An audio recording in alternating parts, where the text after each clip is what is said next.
In this video, we'll discuss the topic of routers. Some of the things that we'll talk about is how a router acts like a computer, the boot up process of the router, and some of the hardware components of the router. Routers can act as either a WAN device or a LAN device. Typically, most people think of routers as a WAN device, maybe connecting to the internet, but they also act as a LAN device. In this particular diagram, R1 and R2 are acting both as a WAN device and a LAN device. They are connecting both LANs together over some type of WAN technology, like a T1 line, point-to-point protocol, or possibly frame relay. One thing to note is that each port of a router is on a different network or different subnet. The LAN interface of R1 cannot be on the same network as the WAN interface of R1. If you try to configure a router through the iOS to have one port as the same address or in the same network as another port, you'll get an error message saying that the networks overlap. So again, each port on a router is a different network. One of the primary responsibilities of a router is to direct packets toward its destination. And it does this by determining the best path to send the packets by looking at its routing table. It uses the routing table sort of like a map to discover the best paths for a given address. For example, R1 just got a packet for the 192.168.20 network.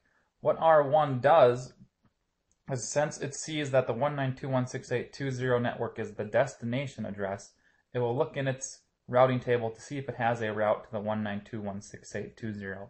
And it finds out that it does, and that it's directly connected to its serial 0/0/0. So the next thing that this router will do is it will send the packet out its serial 0/0/0 because that network is attached to that particular serial interface. If the router got a packet that was destined for the 192.168.10, this LAN over here, it would do the same thing. Look in its routing table, see that the 192.168.10 network is directly connected to its fast Ethernet, send that packet out the fast Ethernet so that it can get on the LAN and get to the appropriate device. One way we can think about routers are like a specialized computer.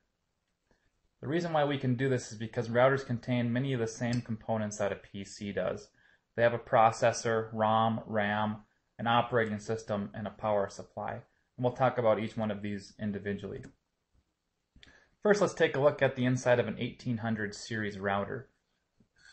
This is a type of router that we have in the labs here on campus. Some of the hardware components that we can see are the power supply and its fan. These are shields for the WIC cards. This here is our RAM. A RAM can typically be upgraded at any point in time. These are RAM chips, just like we see inside of a computer. This here is NVRAM. NVRAM is for our startup configuration. We have our processor here. Processor is used to execute instructions. And then we have a Cisco AIM module. Not all routers have an AIM module. What they do is they help the processor performing specific tasks. For example, encryption. If encryption needed to be carried out, we would offload some of the processor burden and put that on the AIM module. Here's the inside of a 2600 series router. We also have some of these in the Cisco lab. There is a power supply. We have flash. This has an internal flash memory. On the next picture here, you'll see that the 1800 series has an external flash memory. We have our boot RAM again, processor. Notice that this one does not have an AIM module. But these are the WIC cards. In the previous picture, they had a shield over them. Here they do not. The Cisco operating configuration files I'm going to relate to like the control panel of a PC. Since we're relating the router to a PC, I'm going to say that the iOS files are very similar to the control panel, and the fact that if you want to change a setting on your PC, you can go into the control panel and change it. If you want to change the IP address of your PC, you go into the control panel and change it. If you want to change how the display looks, you can go into the control panel and change it. It's also very similar to how we configure routers. If we want to make a change to a router, for example, assign an IP address to a router, or configure a banner message of the day, we do that inside of the configuration file. The configuration files specify all the information for the correct setup and use of the routing and routed protocols on a router. They can also contain things such as passwords, host names, banner messages of the day. Continuing with the components of the router, we have our RAM. RAM stores routing tables, ARP cache, fast switching cache, packet buffers, packet queues, but what I want you to really know about RAM is that it provides temporary memory for the configuration file of a router while the router is powered on. This is called our running configuration. After the startup configuration is loaded from NVRAM, it gets dumped to the RAM where it becomes our running configuration file. Notice that anything inside of RAM will be lost when we lose power to our router or we power it down. So if we make any changes to our router while it's up and running, that is in RAM. And if we fail to save those changes, we will lose them unless we save them to what's called our NVRAM. Our NVRAM provides storage for the startup configuration file. When the router very first boots up, it looks for the startup configuration file inside of NVRAM. And this is going to have all of our initial configurations of the router, IP addresses, host names, anything else that you specify. It will retain the content when a router is powered down or restarted. This is why when we want to save, we copy our RAM to our NVRAM, because when your router gets powered down, everything in NVRAM is still there. We have flash memory. This holds the iOS. I'll relate this to like the hard drive of a PC. When we power down a PC, we don't lose anything inside of the hard drive. Everything is still there. Same with the flash memory. Very similar to flash memory on a digital camera. When you power down that camera, you do not lose all your pictures. Also, those pictures can be erased and new pictures can be reloaded on there. Same with our flash memory here. It's electronic, erasable, programmable, read-only memory, meaning that we can erase it, put a new iOS on there, and update it. It can also store multiple versions of the iOS software. ROM maintains instructions for the power on self-test, also provides a bootstrap. ROM is burned into the chips. These cannot be erased or reprogrammed. Instead, if you wanted to update your ROM, there are some replaceable pluggable chips on the motherboard for those software upgrades. Typically not done, but that would be the only way to modify anything in ROM, is to completely replace those chips. We also have the interfaces of a router. Interfaces are going to give us our connections to the outside. There's typically three types. LAN interfaces, those would be like our fast Ethernets here. We have our WAN interfaces, which would be like our serials or our T1 connections here. We also have console port. Console port is used to do the initial configuration of a router. You use your rollover cable and a terminal emulation program such as Hyperterminal to connect and configure that router. We have an auxiliary port, not used a whole lot, but you could connect, let's say, a dial-up modem to this auxiliary port so that you could configure the router at a distance. On the back of this router, you also see that it has an external flash memory here.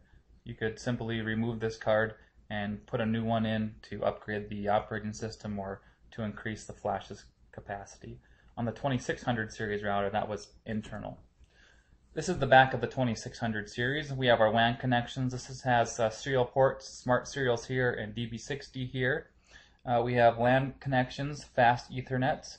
Again, all the different ports have to be on separate networks, different subnets.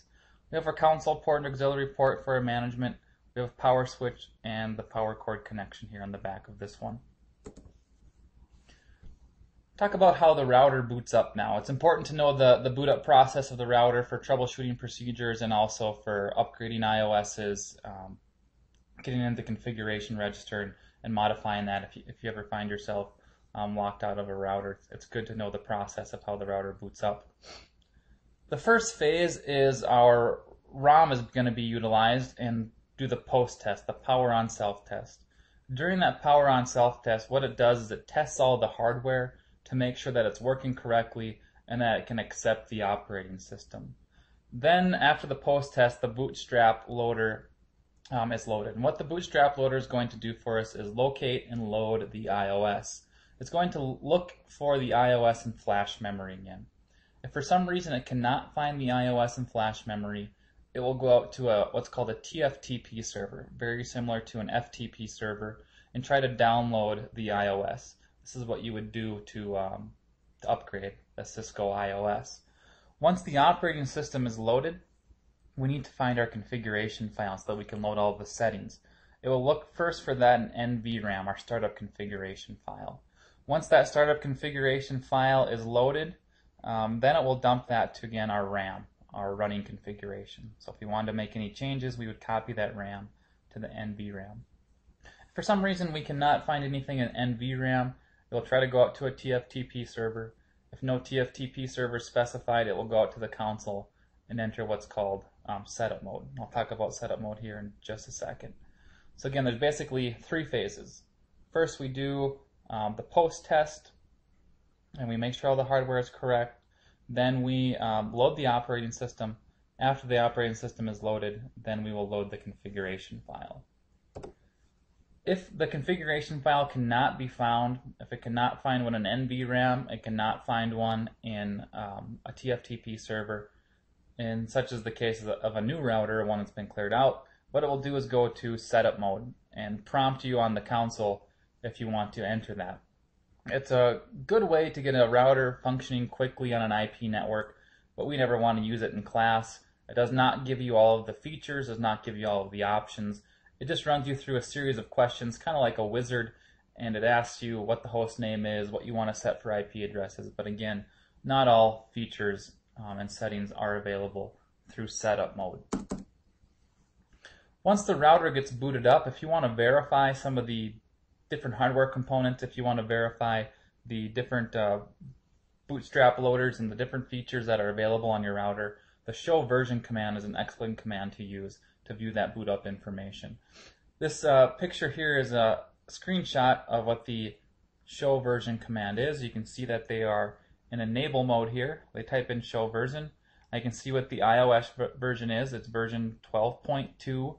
It's on the C2600 software. So this is the 2600 series router.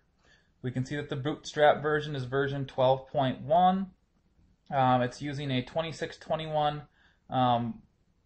It's a 2621 model with MPC 860 processor. It has two fast Ethernet ports, two low-speed serial ports. We have 32K of NVRAM and 1634K of flash memory. We can see that we're booting out the configuration register of 2102.